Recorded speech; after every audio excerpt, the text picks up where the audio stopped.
Ini yang paling kelihatan sekali bahwa kalau orang tersebut itu didampingi oleh kodam turunan atau kodam leluhurnya adalah lamun wus lingsir wengi. Assalamualaikum warahmatullahi wabarakatuh. Salam sejahtera untuk kita semuanya.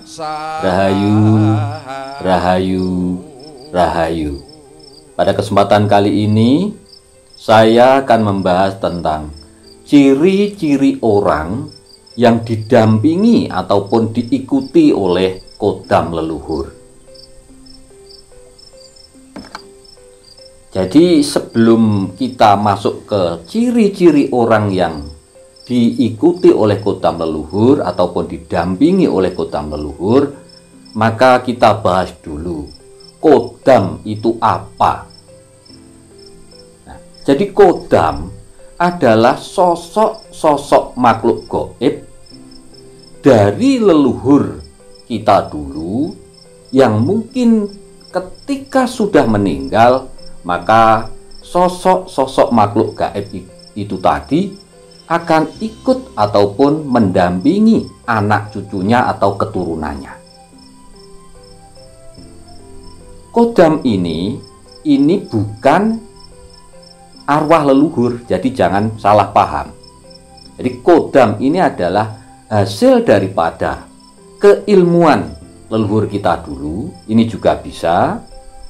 Kemudian dari isi ataupun sosok makhluk gaib penunggu, ajimat-ajimat atau pusaka-pusaka leluhur kita dulu, itu juga bisa.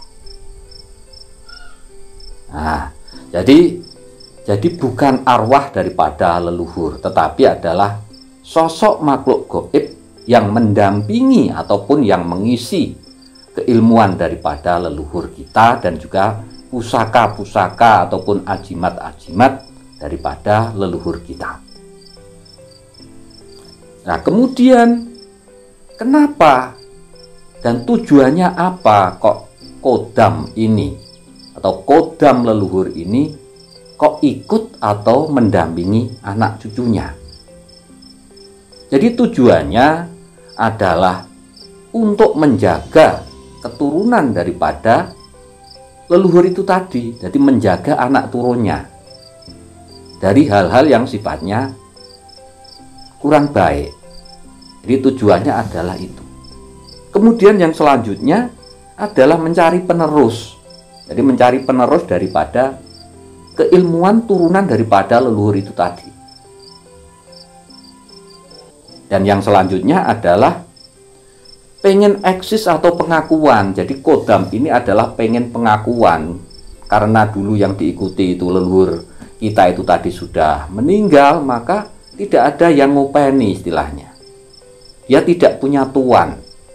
Makanya supaya diakui oleh anak cucunya atau keturunannya, maka kodam itu tadi akhirnya mendampingi atau mengikuti daripada anak turunnya itu tadi, supaya mendapat pengakuan, supaya kodam itu tadi lebih eksis. Nah, itu.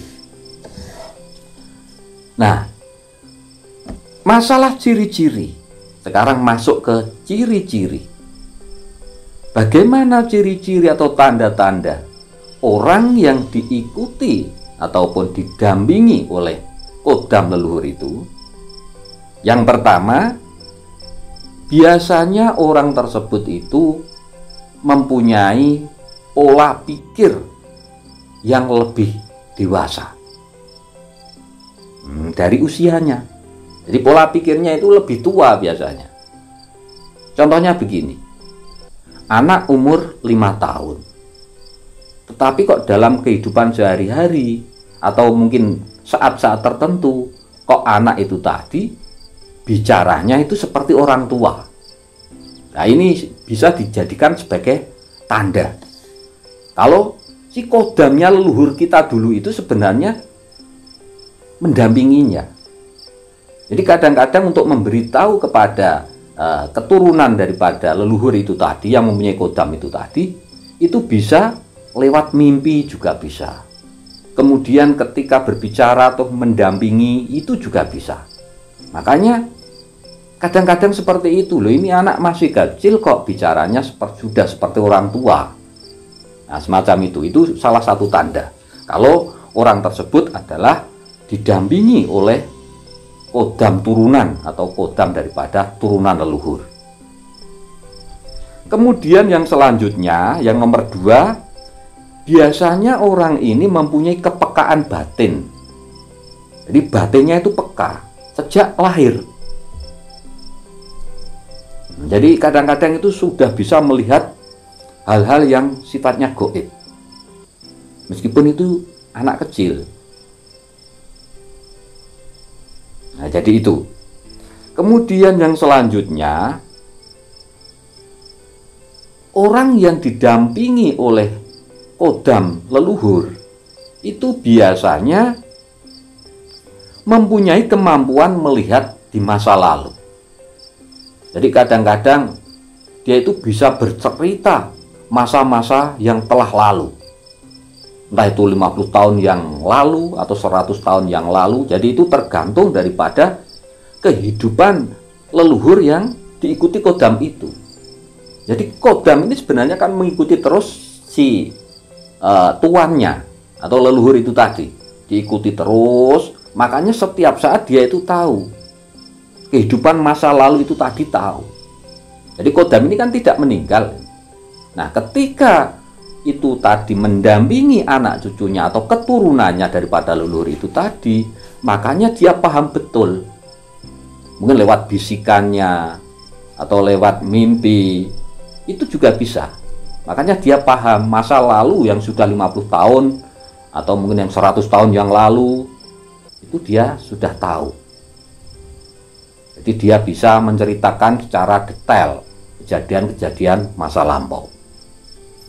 Kemudian yang menjadi ciri yang selanjutnya adalah biasanya orang yang diikuti kodam leluhur itu sangat tertarik akan cerita-cerita ataupun kisah-kisah ataupun sejarah-sejarah masa lalu. Jadi lewat internet ataupun mungkin lewat membaca buku ataupun apa itu, biasanya orang ini lebih menyukai kisah-kisah masa lalu. Nah, itu salah satu tanda atau ciri bahwa orang tersebut adalah mempunyai kodam turunan daripada leluhurnya. Kemudian yang selanjutnya yang juga menjadi ciri atau tanda bahwa orang tersebut itu juga didampingi oleh kodam leluhur adalah biasanya punya ciri atau tanda khusus di tubuhnya. Jadi ketika lahir itu biasanya punya tanda khusus seperti tompel atau toh, entah itu di punggung, entah itu di pantatnya, itu biasanya ada toh atau tanda lahir. Nah, itu biasanya juga menjadi ciri bahwa orang tersebut juga didampingi oleh kodam leluhur. Dan ini banyak. Jadi kalau kita peka, mungkin sekitar kita ketika anak-anak kecil baru lahir, itu bisa kita lihat itu punya tanda lahir atau tidak. Nah, biasanya lewat ciri atau tanda lahir semacam itu berarti orang tersebut juga nantinya akan didampingi oleh kodam leluhurnya. Entah itu berupa keilmuannya, jadi keilmuan leluhur waktu itu, nah, jadi supaya si keturunan nanti juga meneruskan keilmuan daripada leluhurnya tadi, atau juga berupa kodamnya yang mengisi pusaka, atau juga yang mengisi ajimat-ajimat tertentu yang dipunyai oleh leluhurnya dulu. Nah, itu biasanya orang itu kemudian mendampingi keturunannya ini tadi. Makanya ada tanda-tanda khusus, yaitu tanda lahir itu tadi. Kemudian yang selanjutnya, ciri-ciri orang yang juga didampingi atau diikuti oleh kodam leluhurnya itu biasanya sangat menjunjung tinggi ataupun menghormati daripada keluarga. Jadi kebaikan keluarga, kemudian sangat menjaga rahasia-rahasianya keluarga, kemudian sangat menghormati leluhurnya, itu salah satu tanda. Kemudian yang selanjutnya, memang ini yang paling kelihatan sekali, bahwa kalau orang tersebut itu didampingi oleh kodam turunan atau kodam leluhurnya, adalah orangnya itu tadi sering berubah. Jadi kata-katanya itu berubah seperti orang tua. Dan biasanya setelah berkata semacam itu lupa. Jadi tahu-tahu itu ngomong seperti orang tua. Padahal sebenarnya belum saatnya orang itu tadi sebenarnya berbicara tentang hal-hal yang sifatnya pembicaraan orang tua itu tadi. Kadang-kadang berbicara masalah goib, kadang-kadang berbicara masalah yang berkaitan dengan rohani, semacam itu. Dan setelah itu biasanya lupa apa yang diomongkan tadi dengan orang lain itu tadi, lupa. Nah itu ciri yang paling kelihatan sekali. Jadi itu tadi ciri-ciri orang yang diikuti ataupun didampingi oleh kodam turunan atau kodam leluhur. Dan saya tegaskan sekali lagi, yang dinamakan kodam leluhur itu bukan arwahnya leluhur, jangan salah. Jadi kodam leluhur itu bukan arwahnya leluhur. Nah, kodam leluhur itu tadi adalah sosok makhluk gaib, ya, dari keilmuannya leluhur itu tadi, ataupun sosok-sosok makhluk gaib yang mendiami pusaka-pusaka ataupun ajimat-ajimat daripada leluhur itu tadi. Itu bahasan kita kali ini.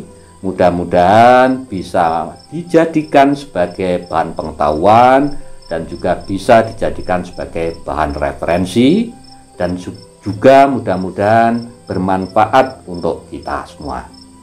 Dan bagi sedulur-sedulur mungkin yang punya pengalaman tentang kejadian-kejadian ganjil masalah kodam, monggo silahkan tulis saja komentar panjenengan di kolom komentar. Sekali lagi terima kasih. Wassalamualaikum warahmatullahi wabarakatuh.